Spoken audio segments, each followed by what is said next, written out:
Ug karon din gabion na mga idol natay kubi-kubion karon kay nakapalit man ta ning polisit nga racing drug ato ning testing taod dre sa atong Honda Click kay kani atong stock taod-taod na sad ni sa serbisyo mailisanan na sad. So ato aning testingan kay 12 grams man ni ang bula sa racing drug unya ang stock nato kay 15 grams. So testingan nato ni kay pangtumoy man ni siya nga dagan gud mga idol dili gini siya ingon pang starting. Pangtangtang na nako ng mga stock diha mga idol nya gitangtang na nako ng clutch bill diha dili na siya stock light na unya naka-regroove na sad mas nindot gitong regroove kay pilit kayo ang lining ni mo kini ang ako ang puli kay karaan man jud kay niya 15 grams man ni ang bula ni. So kaning 12 grams pang tumoy ni siya nga dagan unya kaning 15 grams pang starting pero walay tumoy ko na lang gipang check diha ug unsay ilisan unya kani tulo pa gani ni kabuwan ako mga idol. Grabe na gid pug kayong abuga kay grabe itong pagbaha diri sa bagyong Tino gud abog kayong daan muna nga dali ra jud kay pud nahugaw bisag bag-o pa nakong gilimpyuhan. Giuyog nako ang stock nga puli grabe naging uyoga sa bula kay dugay ginamit na hilis na gyud unya mo ni ang racing drug nindot siguro ni kay pit pa kayo ang bula straight 12 grams din ang sudan din niya daan dala na ni siya sa pagpalit dili na siya individual. Ang advantage paggamit aning 12 grams kay motaas ang atong RPM pero ang disadvantage ani motaas pod ang atong consumable sa gasolina mao na kalahian sa 15 og 12. Pero ganahan ka makatipid sa gasolina ayaw pag 12 grams kay pangpatag ra ni siya pero tungason gani yung daan mas maayo lang gyud tong 15 grams imuha para makasave ka sa gasolina kay kani among lugar diri gud patag man kayo ni gud mo nang nag 12 grams na lang ko. Pero naman sa diskarte na sa uban pangpatag ug pangtungas pero i-kombinasyon na nila ang bula. Ako na ning gibutangan og grasa mga idol para dili maughan sa dugay tinuyo kani siya importante jud kay ni siya kay mahal ra ba kayo magpailis og bearing ani diri kay bisag kita mag-DIY ta perti ra yung lisura to ilisan kay nagi to special tools nga gamiton natong didto dapat. Ako na lang pud ning gi-check ang belt grabe na pud ilisana na gid pud kayo ni siya pero unsaon wala pa man tay budget itaktak lang usa nato na. Sumo na diha ato nang gipangusgan ang atong naong para masud na ning atong belt kay gahi ra ba jud kayo ni kay naka 1k RPM na pud niya nga akong center spring mga idol. Nya akong clutch spring nga gamit ani mga idol stock pa ni siya wala pa jud ni na testingan og 1000 or 12. Mas giuna pa nako upgrade ang center spring kaysa sa clutch spring kay ang clutch spring man god igor na siya maghipos unya igor siya na siya padali sa pre-wheel basta gahi nga spring imong gamit. Unya usa pa sa dana mo dragging na imong motor basta dili ka magilis og center spring og humok na kay na ang imong center spring nga gigamit karon. Mao na ni ang racing drug polisit nga akong gitaod karon testingan nako ni unsa puy arakada niya og pila pud yang top speed nga makuha aning gikusgon niya.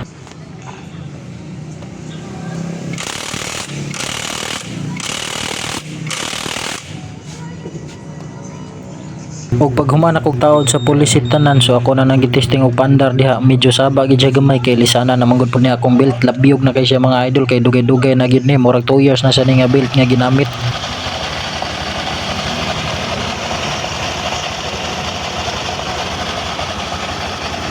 Og ako na lang po nagisabay ang taod na akong polisit cover mga idol kay carbon na mga pud niya makita na ko guhugaw na bang ilaw. Og paghuman natong kubi-kubi diha mga idol ato na ni test drive tara let's go.